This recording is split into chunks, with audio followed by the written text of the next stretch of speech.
Good morning, everyone. This is Iris Culp, and you're joining the Lotus Travel Heritage 101. Let me mute this music. Thanks for joining this morning, and we're going to kick off here in about 30 seconds. I'm just going to, according to my watch, have about another 30 seconds. But good morning. Feel free to say hello in the chat box on your right, and you should see the slide in front of you. I will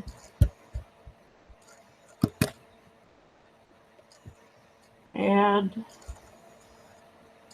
some streaming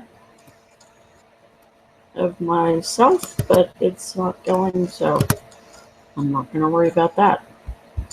Okay, so give us another 15 seconds and we'll begin.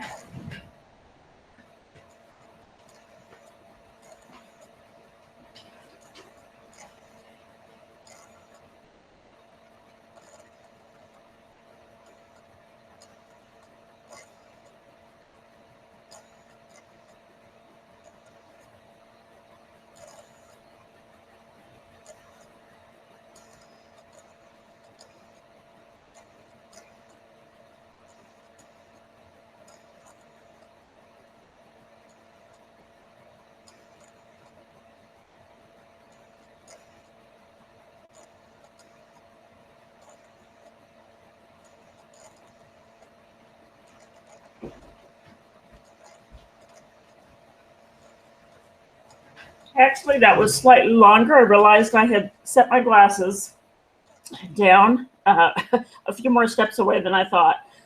So let's go ahead and kick off. And let me ask just some logistics. We're going to go through a full hour. We're going to cover a lot of material in that time.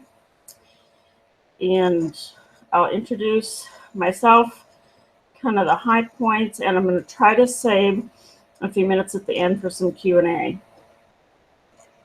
Now, if there's something that comes up as a topic that you want clarification on, feel free to just put that in the chat box. Okay, so I know I can see more people are signing on as we go. Just feel free to follow along. And I am going to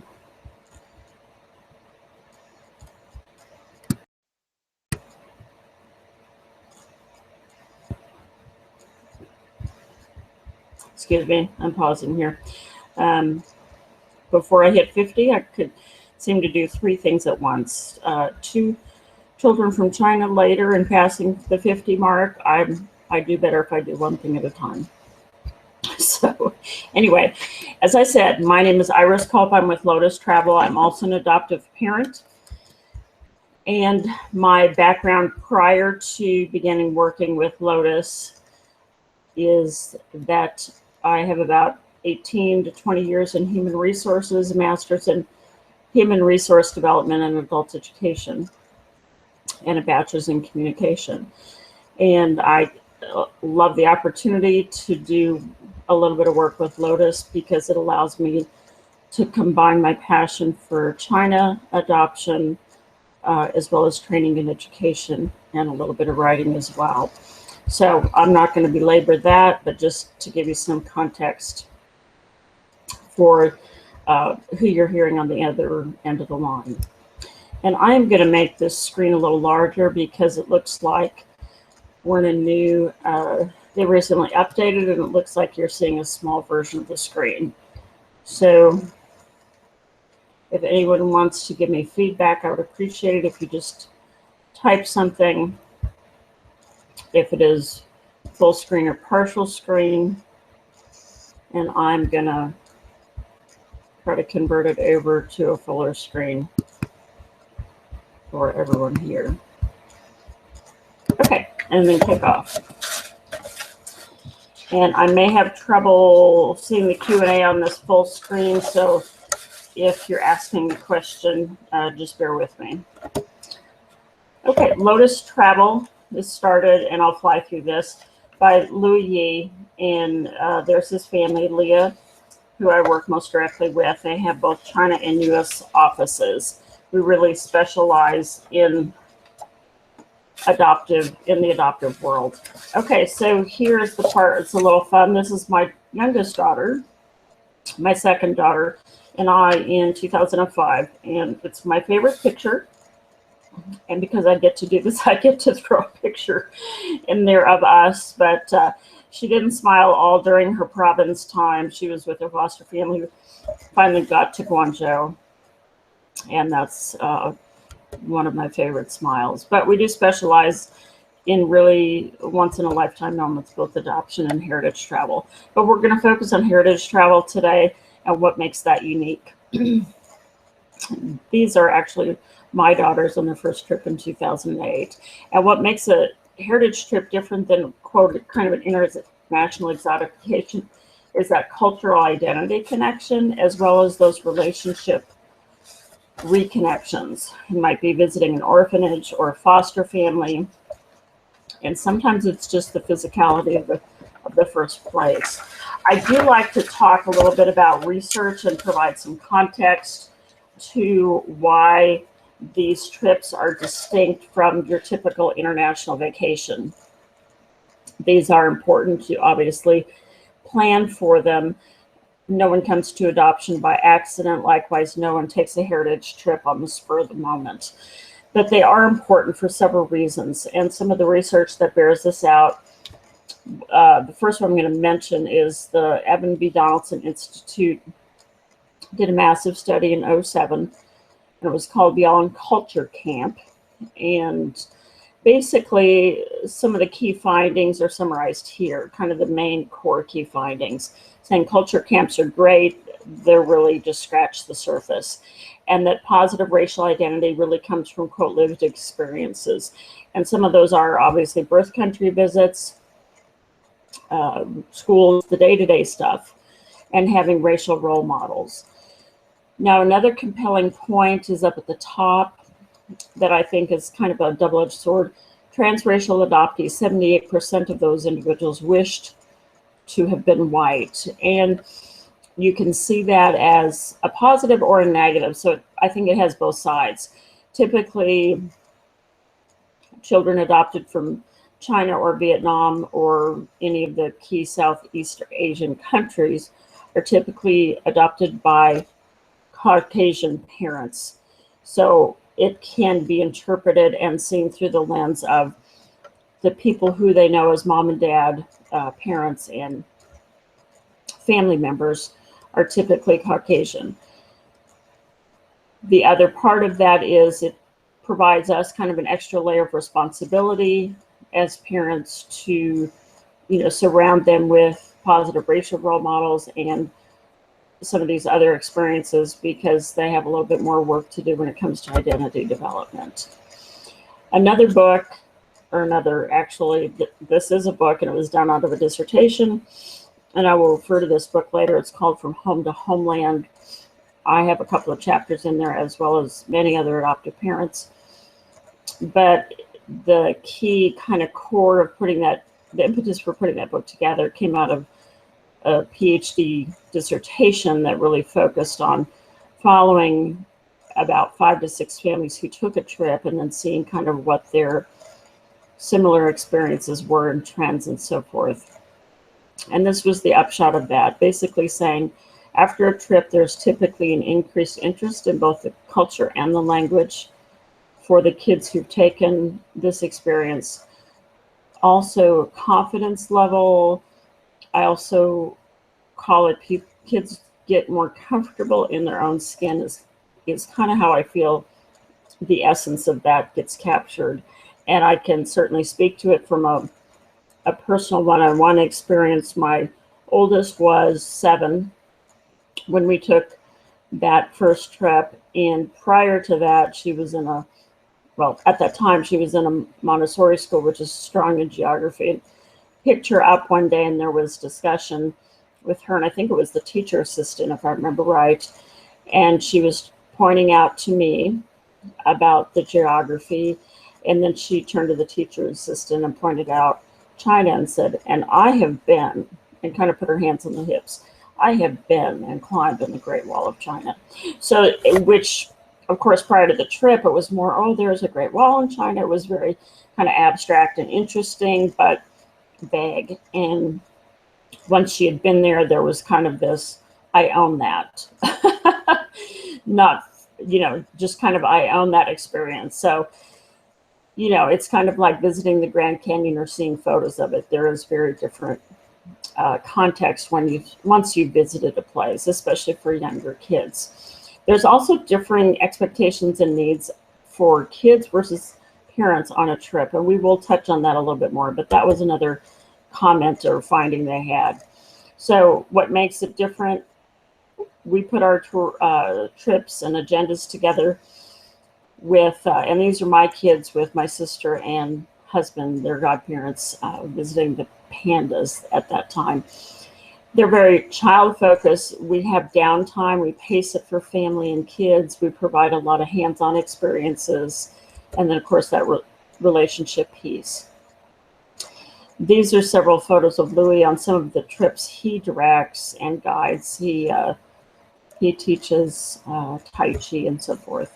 So I'm going to fly through some of these. A lot of our, you might say, standard tours will include key sites in Beijing, and these are some examples.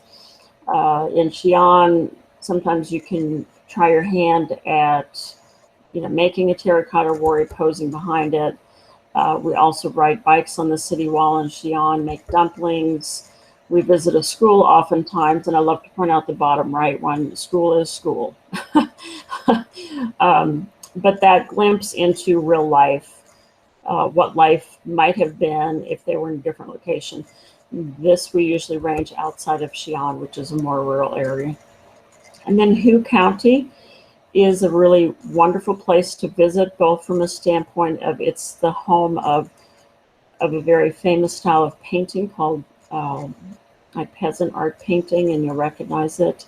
And then we also have arrangements at a farmer's home,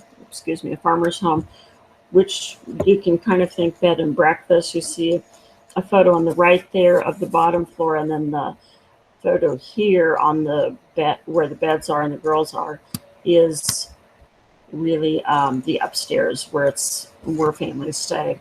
Chengdu is pandas.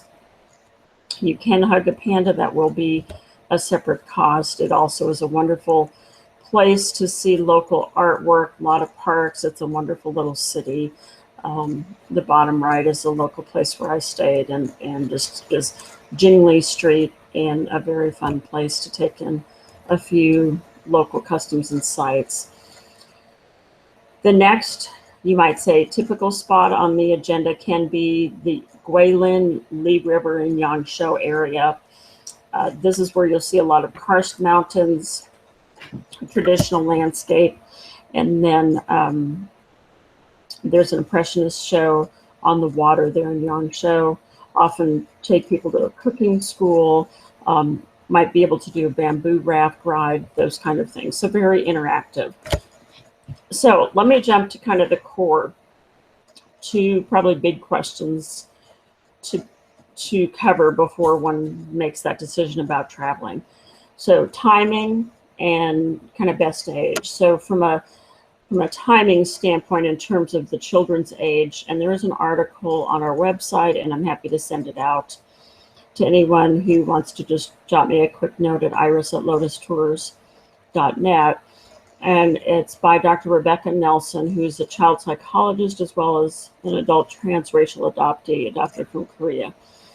And basically, the thinking some years ago was kind of like, well, teenish, as that person has kind of figured out who they are, then it's a good time to go, 17, 18, 21, something like that, or even adolescence. And now the thinking has really shifted of let's, if possible, feasible, of course, take that trip before the throes of adolescence and all that work around figuring out who am I.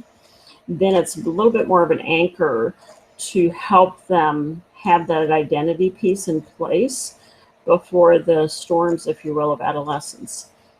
And I can speak to storms of adolescence. I have a 13-year-old and a 15-year-old. So definitely a lot of, figuring out their place in the world at that point.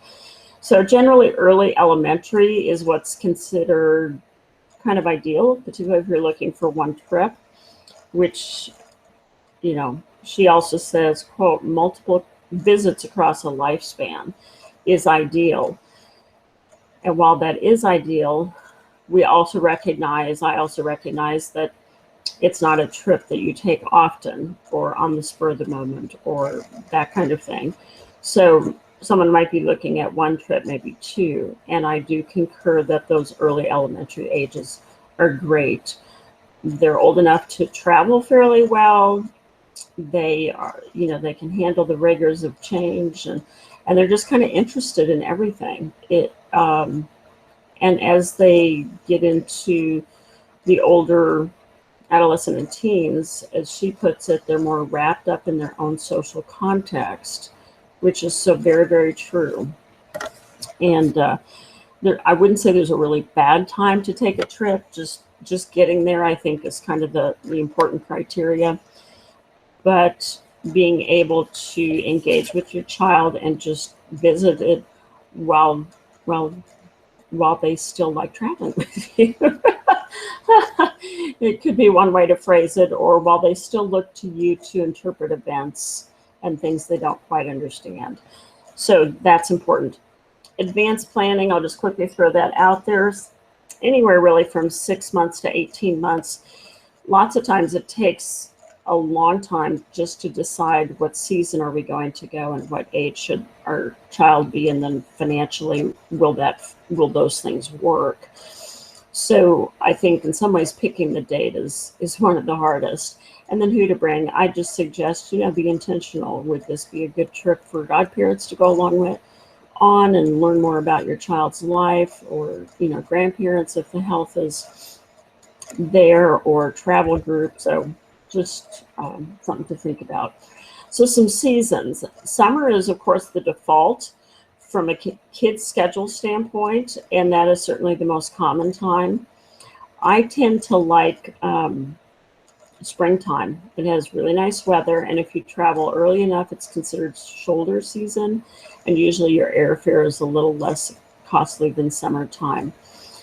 And typo, fall, Chinese travelers, there's a lot of holidays in China in the fall, so generally, even though there's nice weather, there's a lot more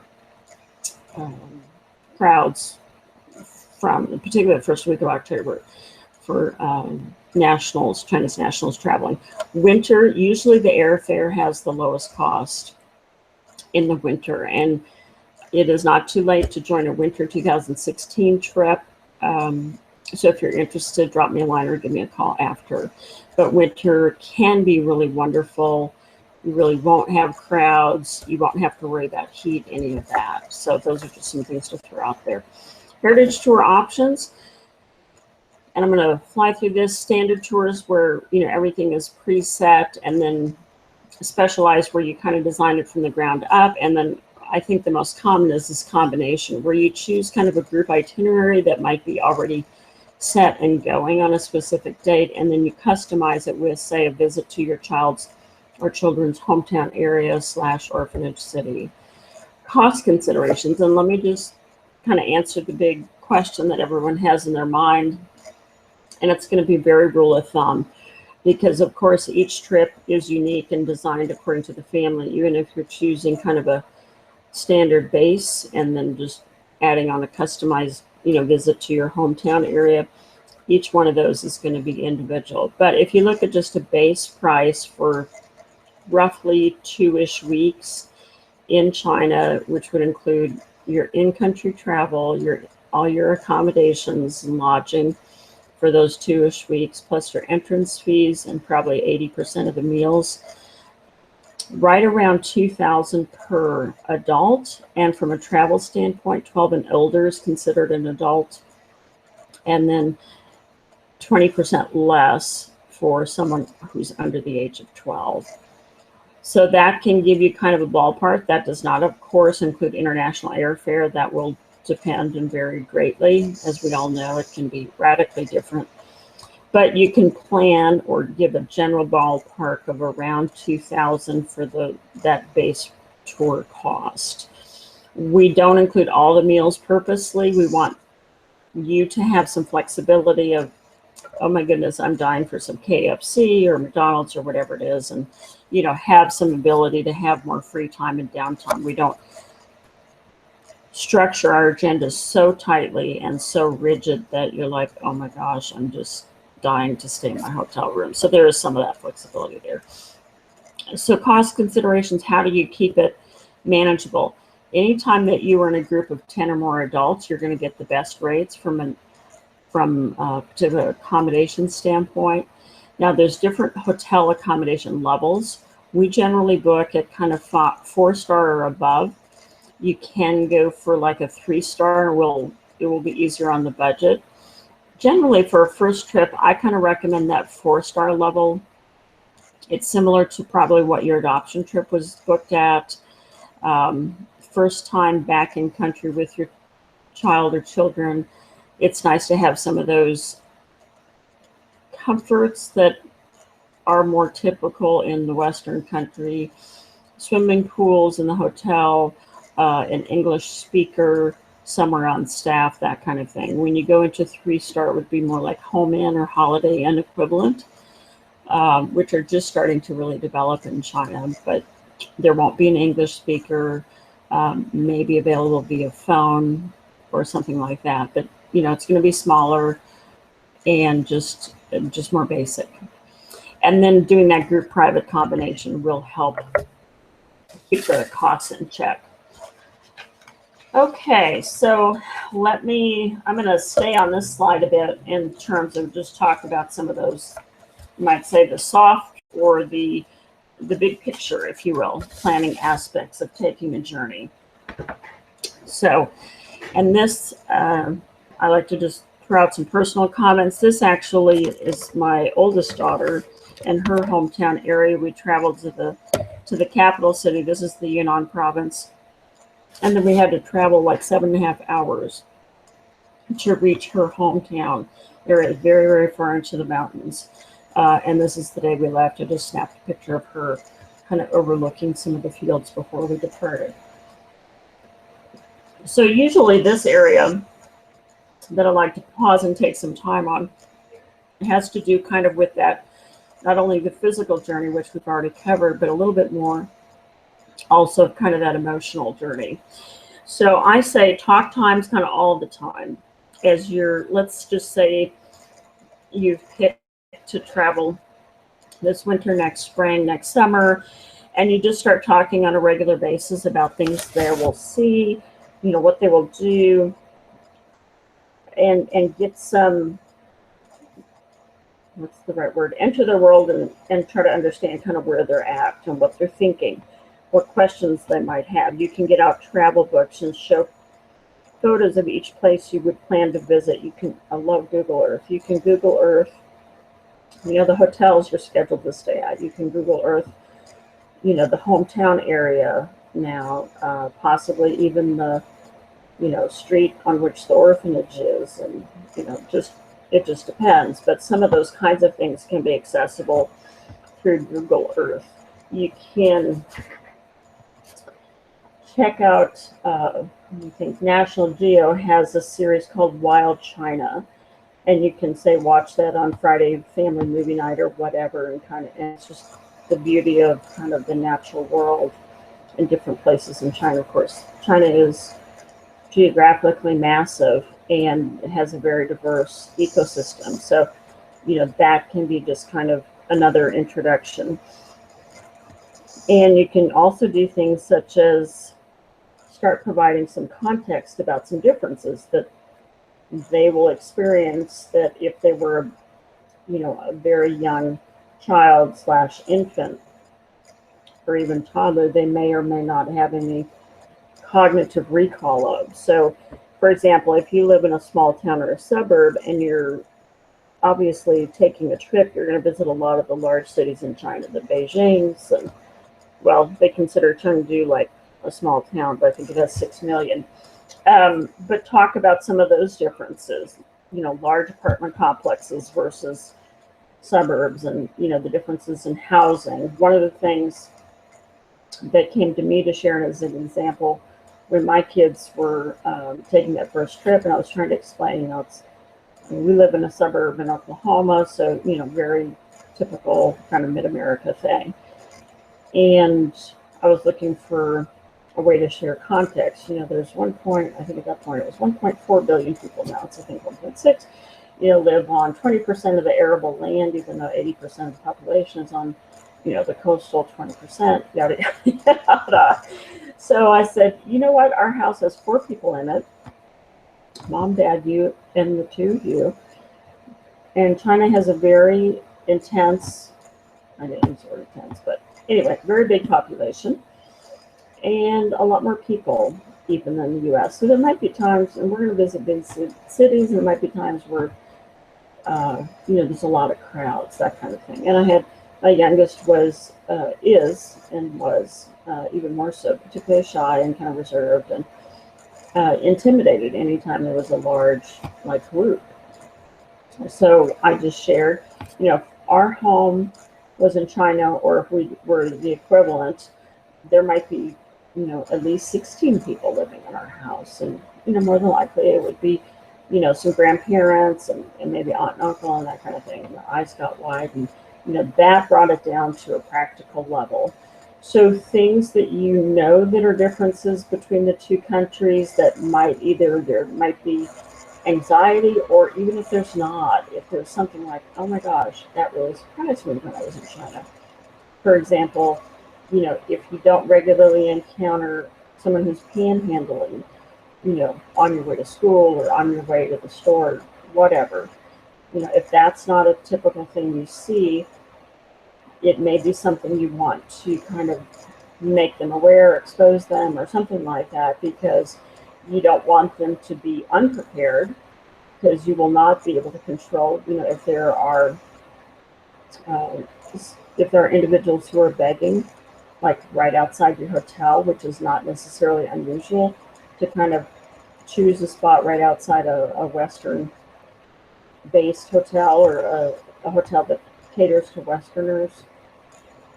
And Dr. Rebecca Nelson also has a second article she's written for us, and I'd be happy to send this out as well. I think it's one of her key articles, and it talks about emotional preparation prior to taking a heritage trip. And she said she went back to Korea pretty much as a youngster, but she kind of walked away thinking Korea is a country of beggars, because it wasn't something she had any context or awareness or previous insight in.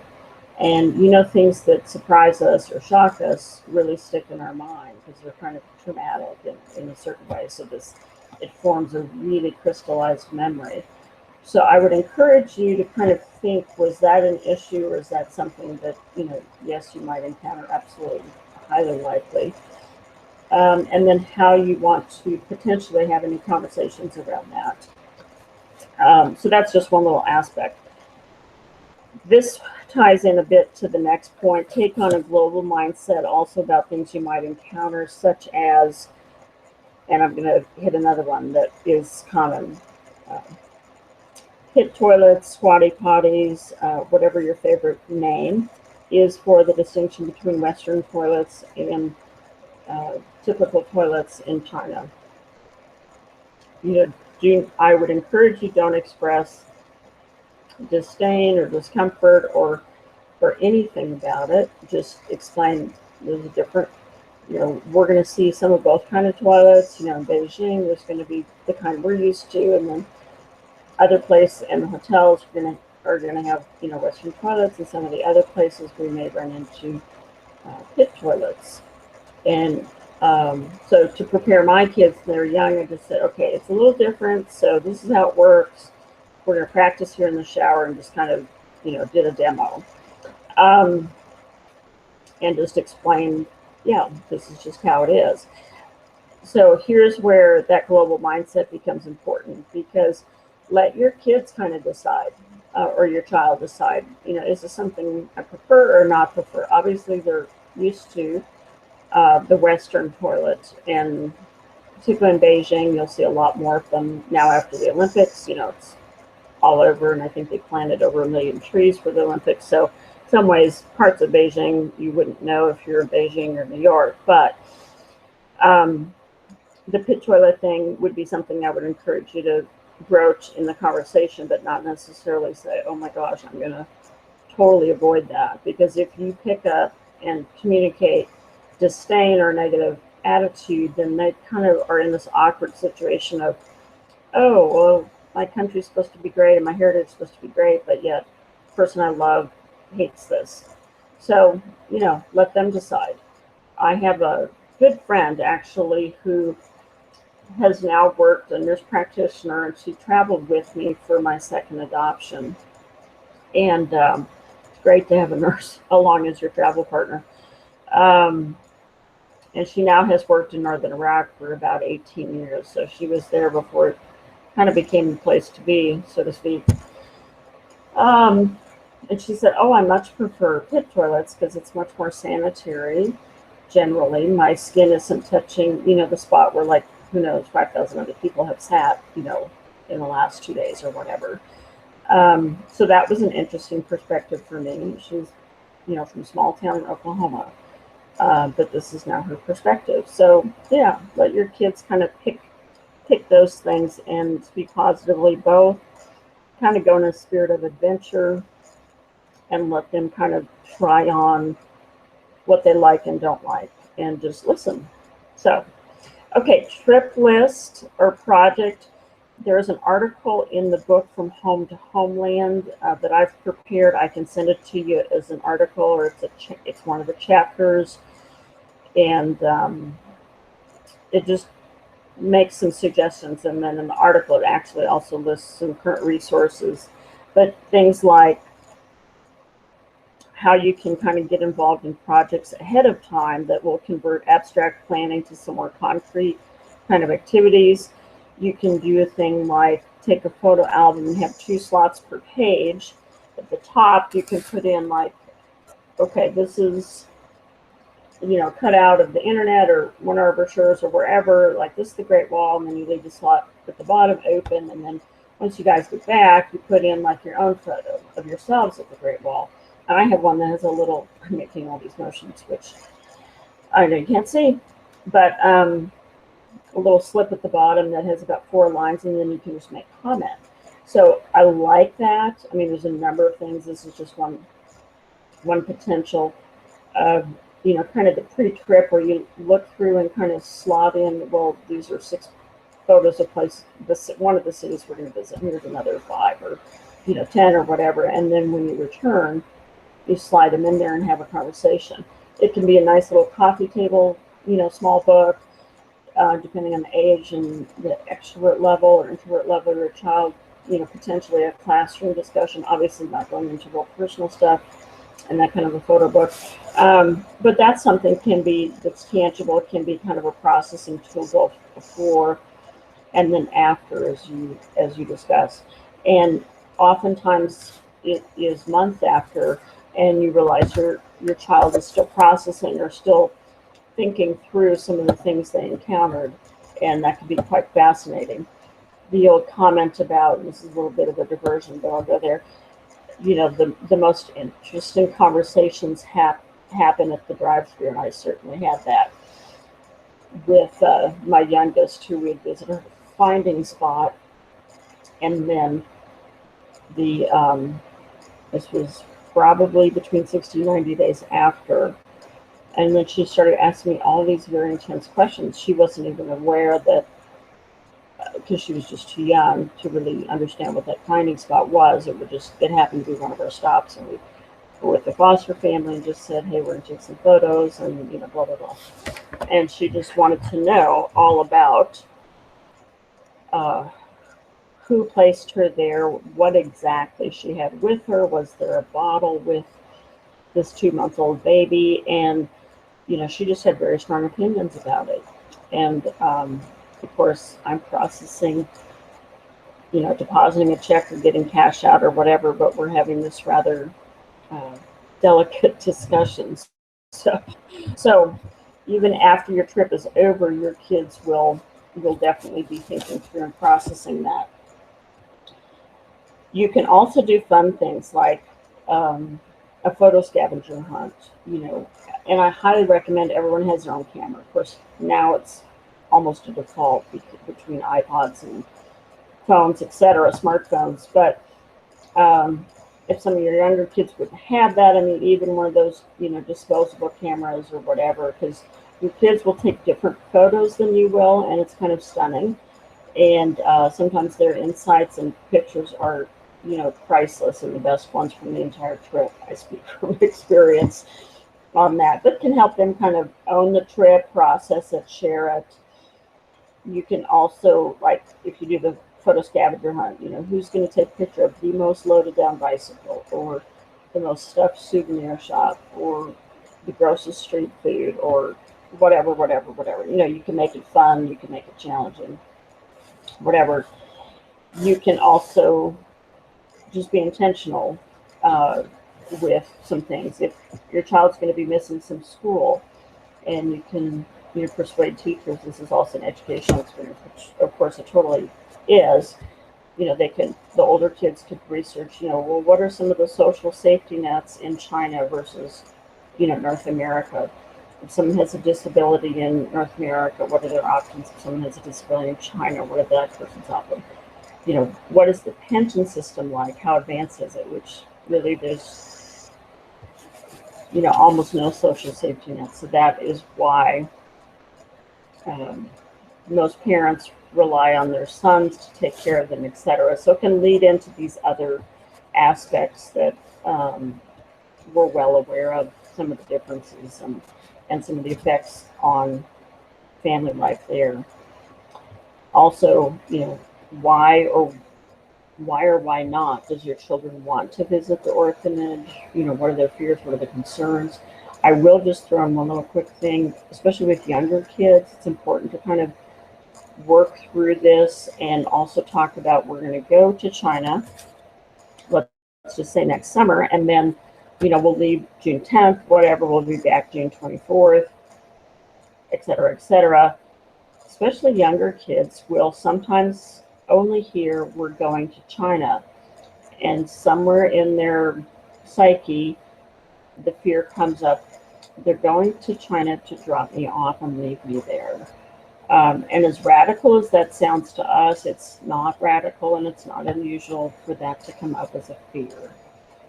My degree is not psychology, but um, it happens on a semi-regular basis for kids. I had one friend, mom, who was trying to take her child when she was like 7.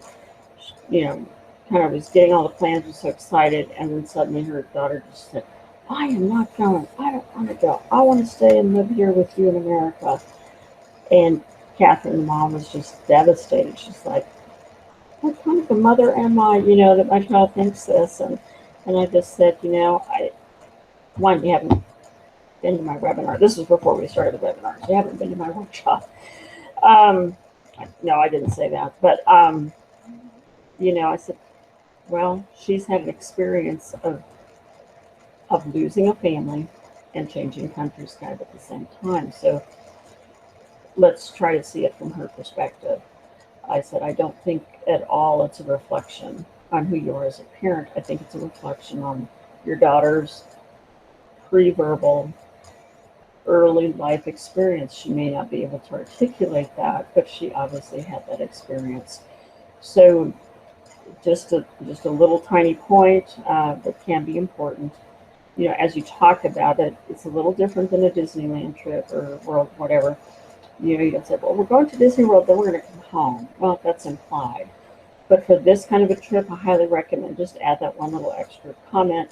We'll leave on this date and we'll be back on this date, and we'll, share our photos with Uncle Susie, Uncle John, and Aunt Susie, and blah blah blah blah blah.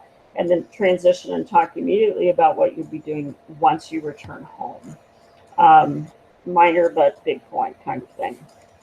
Okay, I warned you that I'd spend a lot of time on this. It's kind of some core content. Also, parent emotions. This is something just to, again, be cognizant of. Sometimes we as parents kind of go into high task. We've got what electronics are we going to bring? How are we going to fit everything in this luggage? Am I taking a gift back for the directors, or, doing something for orphanage? And you get all wrapped up, rightfully so, because it is a big trip and a lot of things to consider. And maybe you get to the orphanage or the hotel you stayed at during the adoption trip, and some people request the same hotel and or the same room number, which I have no idea what any of my room numbers were. But anyway, and you can get there in China and just be exceptionally get overwhelmed, because for your child, many of them who were adopted as, say less than 12 months or around 12 months, they don't have a cognitive memory of that. They may have, they will have some kind of a pre-verbal memory, but to them it will feel probably pretty new. For you, it's, kind of a journey back, and you may be more emotional than you even think about. So sometimes, the parent can be, and quite honestly, it's often the mom, so overwhelmed in the moment of, say, visiting a finding spot. I wish I'd like written a poem to leave here, or I wanted, and just kind of overwhelmed in the moment of some personal aspect. So I encourage everybody to have like their own journal and kind of do their own processing, take care of yourself. It's kind of like the oxygen mask on the plane. Be intentional and kind of work with yourself on your own stuff. If you came to adoption through some kind of other loss, sometimes those emotions can sneak up on you. Okay, I promised I'd eventually move on to the next point. Okay, so orphanage visits, what to expect. Sometimes people say, we have 2 children. I don't think we can do 2 orphanage visits or hometown visits in one trip. Quite honestly, that is probably the most usual way of doing it. Although it can be, some people say, we're going to take one child, and then later we're going to take the other child. Everybody gets their own trip. And there's a variety of ways to do it, and that you do with what fits for your family. But something to expect, particularly if you're visiting 2, what type of welcome will exist at the one orphanage versus the other. In my daughter's case, one had been in foster care, one had been straight up orphanage care. Both were very warm welcomes, but very, very different. And they're close enough in age, there was definitely the temptation to compare. So there is also a chapter in the book, From Home to Homeland, that talks, there's a couple of them, but I'm thinking of one particular one that talks about, what are some of the things you can do to kind of set expectations. It's a little more subjective than that in an example in the book, but you can, just speaking more academically and broadly, you can do things such as, go on to either Facebook groups, or most Yahoo groups are real inactive, but you can ask us, what was the last visit that you facilitated at this location? What was it like? And, there have been changeover in orphanage directors. The one we visited with in 2008 has now retired, and the new person is there. The old director was very warm and welcoming. The new director is very difficult. And then I'm aware of some locations in that province, just the opposite has happened. So to the degree you can, you want to, kind of know a little bit of what to expect. And we can talk more, one-on-one or one-off on those situations. So let me just cover kind of the basics of what's required if you decide to include that. And I know people talk about the orphanage visit kind of as the thing, and I'm telling you some of the nuts and bolts, but I would encourage you to put it in the context of your hometown area visit, precisely for the point of you are really not in control of exactly how this visit goes. And rather than kind of put all your eggs in one basket and build expectations, or, focus, bring a laser sharp focus to that piece of your travel, I say draw the circle wider, and then you can provide other inputs to that experience. And let me be more clear. If you say, we're gonna visit your hometown area for 2 days, 1 day, 3 days, whatever it might be, and then you say, we've requested and we're planning to visit the orphanage itself. We hope to review your file if that's something you want to do. We think we'll be meeting with the staff. Even though all these things are arranged in advance, and we're very good at that, and the president of the company has incredible network through, he has been arranging adoptions and knows pretty much every director out there. Been doing this for 20 years, but sometimes things change, and directors really kind of have that final say. Yes, there's an approval process now they need to go through the CCWA, and there's a filing fee. But I do suggest, like, we're going to visit your hometown area. You may have the orphanage visit, for example, in the morning. It has to be on a weekday, Monday through Friday. And then we often suggest people take the director and staff to lunch, kind of close it out. And we suggest you do that and pay. Otherwise, the director will probably want to do that and then spend too much money on you because you're a foreigner and they want to, show their best effort and all of that kind of thing. So you can then say, hey, in the afternoon, we'll go explore. We'll, go get some souvenirs from some of the markets. Your guide will bring you around to wherever you designate. Maybe you decide to visit the finding spot. Maybe your child can pick the restaurant location for that evening. And then that kind of draws the circle a little wider. You can stay an additional day. All of this is customized per what you want to do. And, just explore, just walk. It sounds strange, walk the streets, but, find whatever local experiences of interest and just spend kind of some unstructured time just hanging out and seeing what there is to see.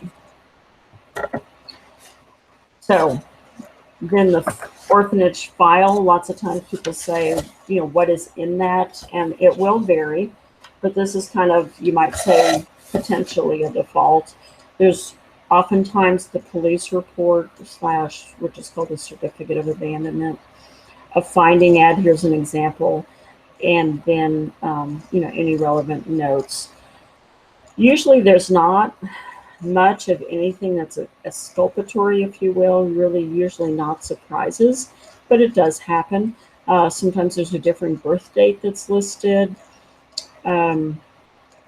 Usually you will not be able to get copies made or borrow it long enough to make copies, but here's what Louis recommends, and this is so Chinese. I love his recommendation. He said they will typically not say no, and it's one of these where it's better to get forgiveness than permission. So, for example, if you request to review the file and it's out and you're reviewing it, he suggests, the other partner, maybe a teenage sibling or whatever, then just have the camera ready and just snap photos as the file's being leafed through. He says they will, highly unlikely they would interrupt and say you can't do that, because that would be presumptive and fairly rude. If you request formal approval, it's this awkward situation that they get placed into because there isn't a written protocol on it. So most directors aren't going to want to do that because then they're taking that risk of doing something that's official without an official written policy that it's allowed. So it's this kind of catch-22 for them, versus if you just do it, they can either have plausible deniability, if that's the right word, or just explain, well, they just started and I didn't want to offend our guests, blah, blah, blah. So anyway, if there's a foster family And this is my youngest with her foster mom on the right and the foster mom's sister going through some photos of their first year. But if you do have a photo of the foster family or members, that is the best, and we will work either through the orphanage channels or outside of them, depending on what's best. Finding site, I briefly mentioned. If you have one listed or if you think it might be accurate and want to visit it, we will certainly work with you to do that. And that's, again, a custom piece and may impact how long you want to stay in the hometown area. So some highlights: read and prepare, support the identity that they have through their culture. Don't speak negatively. Emotional stage, we've kind of talked about that. I'm going to say make an exit strategy. If something gets overwhelming to your child, you can have this kind of pre-worked out verbal exchange where they can say, oh, mom or dad, I hate yellow umbrellas, or, where's that yellow umbrella? Did we leave that at home? Or, some unique comment that means I am dying here. I'm suffocating. I'm getting overwhelmed. This is too emotional for me, or, I'm about to explode, or whatever, implode. And then they don't have to say that in front of like the guide or the director or anyone else that's within earshot. But it's your signal to, like, put your arms around and say, hey, we're going to walk back to the van and just sit there and chill out for a while you guys finish up or something. So that's something to consider. Okay, I am trying to wrap up and allow a little time for questions. Cultural considerations. Be aware of this, and I'm just going to point this out. The very bottom, well, as you see, both of these dishes are very auspicious. One of them here is in the Wayland apartment. We make available an apartment home if someone wants to do more of an extended stay. And this family invited the foster family to stay, and they all cooked a meal. So that's a very auspicious fish dish prepared. This bottom left one is a photo of when my oldest daughter chose the meal and the restaurant and picked the dish of what she wanted to eat in this highly recommended kind of local, I'll call it a dive, but very very authentic local place with no menus or anything like that. She went back to the kitchen with the guide, picked chicken for our meal, and lo and behold, it came very auspiciously prepared with the feet and the head and all of that. So make sure that you guys as a family are prepared for some of those cultural differences. Privacy and personal space is very different. Table manner differences. Orphanage directors will probably smoke at the table. What is a personal space in China versus a personal space in the U.S.? It's a good 12 to 18 inches different. Those kind of things. Prepare them for some of that. What to do with the chopsticks, who sits down first, those kind of things. So what to bring. Sometimes people say, would like to bring something to the orphanage. I generally, you can ask the guide once you get there. Sometimes people say, I want to ask ahead of time. It gets a little complicated, and just trust me, it can easily cause offense because sometimes the directors ask for stuff that's really way outside the context of what we would consider appropriate, and then you're in an awkward place. So art and school supplies are usually one of the things that I recommend, highly appreciated. The orphanage has to buy these for the kids that go to school. Most of the children there are going to be disabled. Now, of course, it's a very different scenario than it was 10 years ago, so prepare your children for that expectation as well. Some of those kind of things. This talks about some of the programs we support, and then this, of course, I couldn't resist putting in another photo of me and my girls, and it's about cultural relationships. Sometimes it's about just being in the place, that physical place. Some people say, I'm not going to do the orphanage visit. We're not going to do that on the first trip. We're just going to go hang around in the hometown and just kind of get a feel for it. And I love that as well, because I think, just wandering around and kind of getting a context. I did that in my oldest daughter's tiny, tiny, tiny remote village, and it is just pretty profound. So just begin and take that first single step. So I think I've left us about 5 minutes for questions, and I'm going to switch over my format here to be able to see more of the Q&A, and I'm gonna, I think I'm already on it. There we go. My hair's a little messy today. Oops, excuse me. I'll take any live questions that anyone has. And you can put them in the Q&A spot or in the chat spot. And I'm going to, right now it's saying it's not open. I did have it open earlier, so let me do whatever I need to do. There we go. Should be open. Are there any questions that someone wants to throw out? I know there will be a delay, and I will just kind of hang out here and wait for any questions that someone wants to put forward. And I've got chat open as well as Q&A.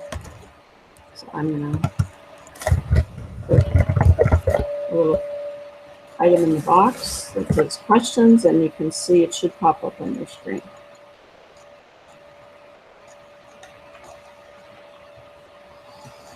And do drop me a line if you're interested in any of those resources, and I can also send you a link to that book called From Home to Homeland. It was put together by 2 adoptive parents as well as a woman going through her PhD research at, I forget if it was UC Berkeley or Stanford. And that is helpful. It's not only because there's some research in it, which is really pretty short, but it also has different perspectives of different people who've traveled. Some in group travel, some in solo, some who've lived there for a period of time. There's some chapters written by kids. So it's just a great retrospective on, you know, different people's experiences, and will probably prepare you for things that you didn't even think about or ask. So, okay, well, we have, putting my clock up here, 2 minutes left. And I'll be happy to go over time, but I just like to be respectful of people's 1 hour schedule, which is, I think, what this showed as a scheduled item. But no one is putting in questions or comments. So if you are able to use your chat function, would you send me a smiley face?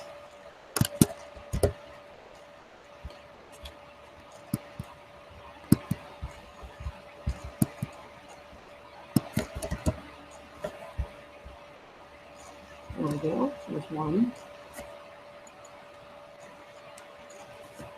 And if you're having any technical difficulty or difficulty being able to see it, oh, you can even see some of the photos of my girls in that. There's a little bit of glare.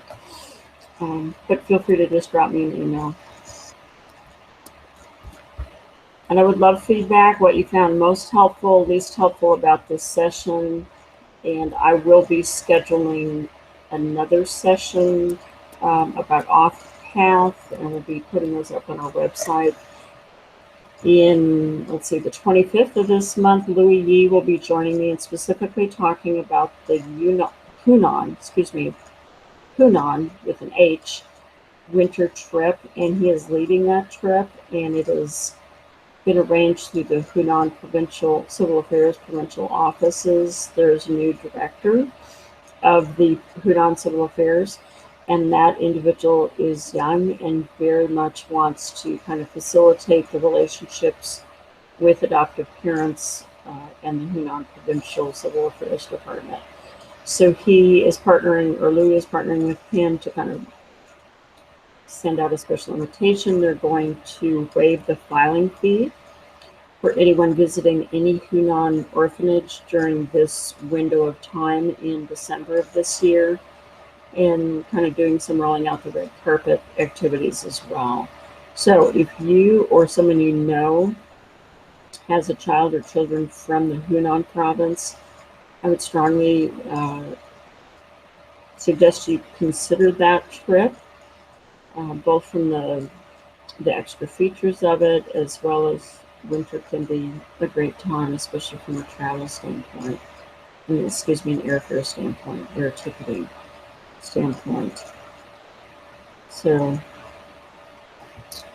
well, let's see. I have group chat open and I don't see any questions.